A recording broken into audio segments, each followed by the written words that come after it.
जय छठी माता की। जय सूर्यदेव भगवान की। सत्य सनातन धर्म यूट्यूब चैनल पर आप सभी का स्वागत है। छठी पूजा की कथा। छठ पूजा की शुरुआत नहाय खाए से होती है, जिसमें व्रती स्नान कर पवित्र भोजन करते हैं और अगले दिन के व्रत की तैयारी करते हैं। दूसरे दिन खरना मनाया जाता है।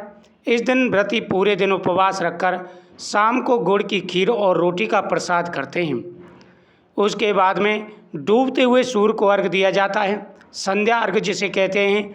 और उसके बाद में फिर यहाँ पर सूर्योदय के समय उगते हुए सूर्य को अर्घ दे करके व्रत का पारण किया जाता है।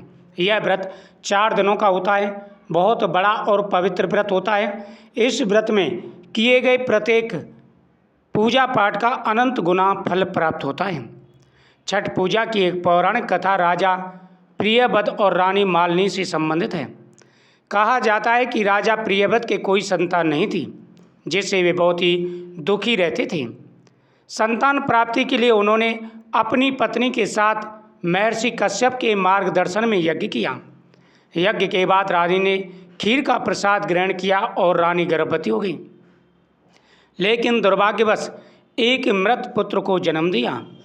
इस दुख से व्याकुल होकर राजा प्रियव्रत ने अपने जीवन का अंत करने का निश्चय किया। तभी उनके सामने एक दिव्य देवी प्रकट हुई। राजा प्रियव्रत के कोई संतान न होने के कारण वह दुखी रहते थे।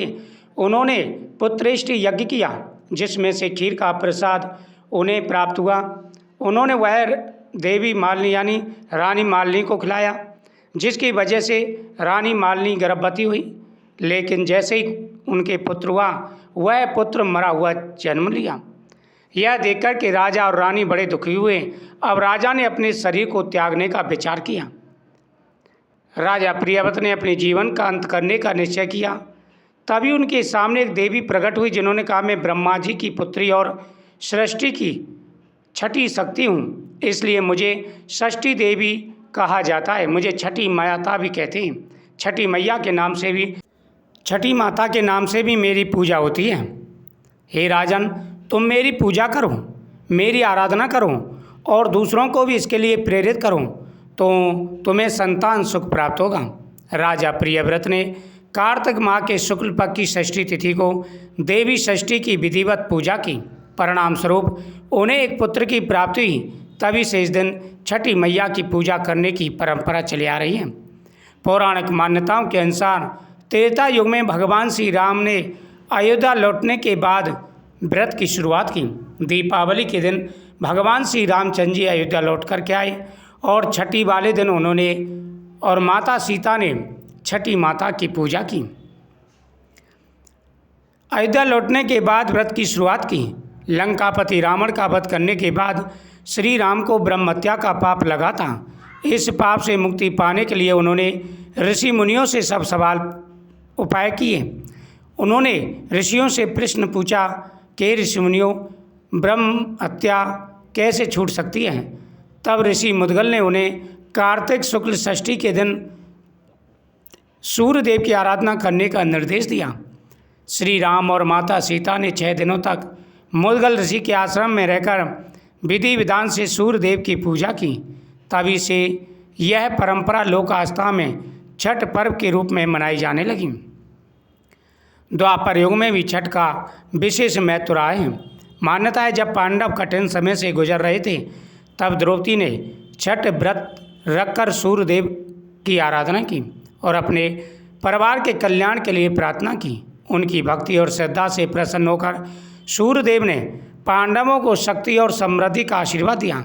दूसरी ओर दानवीर कर्ण को सूर्य उपासना का प्रथम साधक माना जाता है। वह प्रतिदिन प्रातःकाल नदी में स्नान कर सूर्यदेव को अर्घ्य अर्पित करते थे। उनकी इस दिनचर्या से ही सूर्य पूजा की परंपरा स्थापित हुई, जो आज भी छठ पर्व के रूप में निभाई जाती है। छठ माता की पूजा करने से सभी प्रकार के मनोरथ पूरे हो जाते हैं, जीवन में आ रहे सारे कष्ट दूर हो जाते हैं और माता छठी प्रसन्न होकर के आशीर्वाद देती हैं। यह पर्व 4 दिनों तक चलता है। हिंदू धर्म में छठ पूजा का विशेष महत्व है। छठ पूजा का महापर्व भारतीय संस्कृति का अत्यंत ही पवित्र और आस्था से जुड़ा उत्सव माना जाता है। इस पर्व में सूर्यदेव और छठी मैया की पूजा का विशेष विधान है। 4 दिनों तक चलने वाले इस अनुष्ठान की शुरुआत प्राचीन समय से ही हुई। उदयगामी सूर्य को अर्घ्य अर्पित करने के साथ ही यह व्रत समापन होता है। कहा जाता है कि छठ व्रत का संबंध प्राचीन काल से पौराणिक कथाओं के अनुसार त्रेता युग में भगवान श्री राम और माता सीता ने अयोध्या लौटने के बाद सूर्यदेव की आराधना की थी। तो यह व्रत बहुत बड़ा व्रत है। अगर इसकी विधि विधान से पूजा की जाए, इस व्रत का नियमों का पालन किया जाए तो हर प्रकार की मनोकामना पूरी हो जाती है। बिंदुसार तीर्थ में महिपाल नाम का एक वैश्य रहता था, जिसका धर्म और देवी देवता आदि पर जरा भी विश्वास नहीं था। कहते हैं कि हर समय धर्म का विरोध करने वाले वैश्य ने एक बार सूर्य देवता की मूर्ति के ऐसा घृणित कार्य किया। सूर्य देवता ने उसको अंधा हो जाने का श्राप दिया। आँखों की ज्योति खो देने के बाद उस वैश्य ने इतने दुख झेले कि उसने अंततः अपना जीवन समाप्त करने की ठान ली।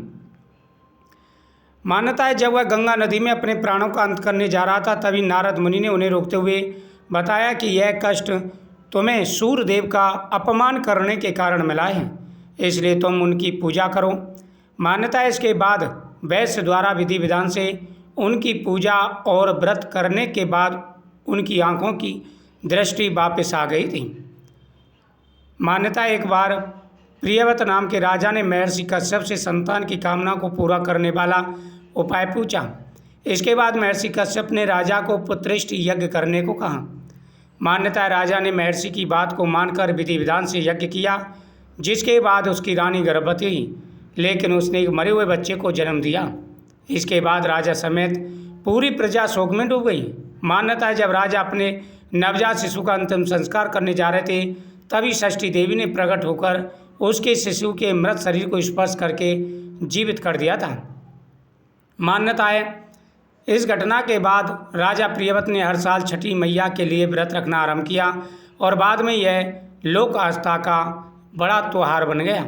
सभी विधि विधान से इस पूजा को करते हैं। सच्चे मन से की गई पूजा का अनंत गुना फल प्राप्त होता है। महाभारत काल से भी जोड़ करके देखा जाता है, जब पांडव जुए में अपना सारा राजपाट हार गए, वन में भटक रहे थे, तब उन्हें तमाम तरह के कष्टों से मुक्ति पाने के लिए भगवान श्री कृष्ण ने द्रौपदी को सूर्य साधना से जुड़ा छठ व्रत करने का आदेश दिया था। मान्यता है इस व्रत को विधि विधान करने के बाद पांडवों को खोया हुआ राज्य वापस प्राप्त हो गया था। अनंत गुना फल है इसका, अनंत महिमा है इस व्रत की। तो इन कथाओं का श्रवण करते हुए पूरे नियम के साथ में ये व्रत करें, आपकी हर मनोकामना पूरी होगी।